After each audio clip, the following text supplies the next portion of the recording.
kuipa kobwerana ndi ex wako. Video iyi ikubwera pambuyo pakupemphedwa ndi follower mmodzi pa page pano amene anatipempha kuti ndimafuna mutandipangirako create video yokamba nkhani zimenezi. Ndiye video iyi palinso video ina yomwe ikutsatizana nayo yomwe tinakamba ubwino obwerana ndi ex. Ndikupemphani kuti mukaonera video iyi mutayioneranso imeneyi. Komanso pali video ina imene tikukamba njira zimene ungathe kumuyiwalira tu ex wako kuti ungathe kupanga bwanji. Sima ex wonse amene amenereka kuwapasa second chance. Chifukwa nthawi zina kubwerera ndi ex wako sukutinso ndi chikondi yayi. Nthawi zina kumangokhala iweyo ukupitiriza kuzikwirira muzenje limene iweyo wayamba kulikumba kale. Ndiye usanabwerere ndi ex wako ukuyena uzifunse mafunso ndithu kuti kodi is it necessary kuti ineyo ndibwererane naye. Pali zimene zasintha pamenepa kapena ndikubwerera ku chinthu chimene palibe kusintha kwina kulikonse, ndingobwerera ku chinthu chimene ndili nacho familia. Ndiye lero tifuna tikambirane kuyipa kokwanira 5. Kuyipa koyambirira ndionera kuti all problems usually return.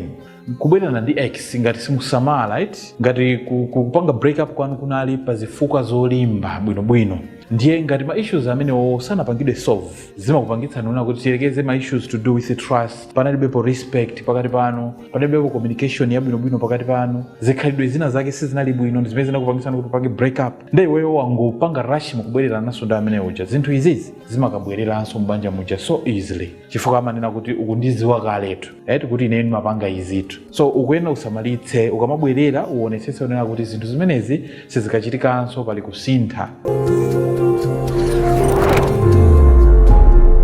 Chinthu china cha number 2 chomwe chili kuyipa kobwerera ndi ex wako ndi you might be stuck in a cycle. Nthawi zina kuti ungokupangitsa iweyo kunena kuti mwina ulichabe mu loop of breaking up and getting back. Zitangotheka iweyo ukungozibwezeranso mu cycle imene umachitodziwiratu kuti tikayambana banja likatha timabwererananso. Ndiye pali kuyipa kumene umatha kubwerera in that habit. Chifukwa pali ena they have done it countless times, mwina 20 times, kutabanja kubwererana. Komano zimene zimangokupangitsa unena kuti mwina you are just excited to doing it, komano zipange drain peace yanu, komanso zipange delay healing yanu, komanso even zilowetse mphepo pakati pano. Chifukwa mukasiyana zithopezeka wina wakayendera zina and then mukamaza bwererana wina wakutengera matenda ndikupatsa, so zimabwereranso ndi mavuto ena pa habit ngati imene iyi. Komanso kuyipa kwa number 3, you are romanticizing the past. Mkutheka ineyo kubwererana ndi ex1 mukungopanga chabe romanticize the past. It's easy to remember only the good moments and forget what made you walk away. Nthawi zina zimatha kungotheka unena kuti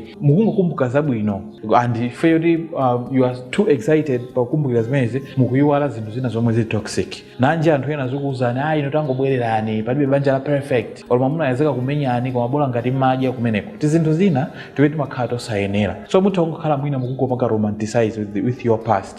Ndolemera ndibe choice ndiwena ndibwererebe basi. Izizi imakhala sign ya kuyipa kobwererana ndi ex wako. Komanso chinthu china cha number 4, you may lose self respect. Mkutheka ineyo kubwererana ndi ex1 kuyipa kuthopezeka zonena kuti mwina ex1 uja sana sinthe, so samakupanga ni value inuyo. Ndiye kubwerera kwanu kwa iyeyo kukupangisana kuti ineyo muzikangooneka desperate kumene kuja, and izizi zimapangisa iyeyo zikangokutengani for granted. Nkhaza zija zimene munatisera banja zija ndikabwerera mwina solendo uno ndiyamba kumenyani kwambiri, cheating and all those behaviors amene alosayenera kuti achitike mbanja. Kuyipa kwa number 5 komwe kuli kumalizira, it blocks better opportunities. Inu ngati mukupanga hold on to what is broken for now, zimakupangitsani kunena kuti zikupangeni deprive iniyo kupanga meet munthu amene muli naye compatible, komanso munthu amene akupanga match your growth and peace. Because or muli stuck mu chinthu chimene it's not working and you end up losing zinthu zimene zikanakhala kuti zikutha kukuthandizani moyo mwanu. Imeneyi inali video imene timakambirana za 5 za kuyipa kobwererana ndi ex. Komano muonerenso video imene tinakamba za ubwino umene ungathe kukhalaponso ngati ineyo mungabwererana ndi ex1. Komanso muonere video imene timakamba njira zimene mungathe kutsata kuti muyiwale ex1. If you find this video helpful, please like it and share, and don't forget to follow our page for similar videos. Thank you very much for watching and see you in the next one.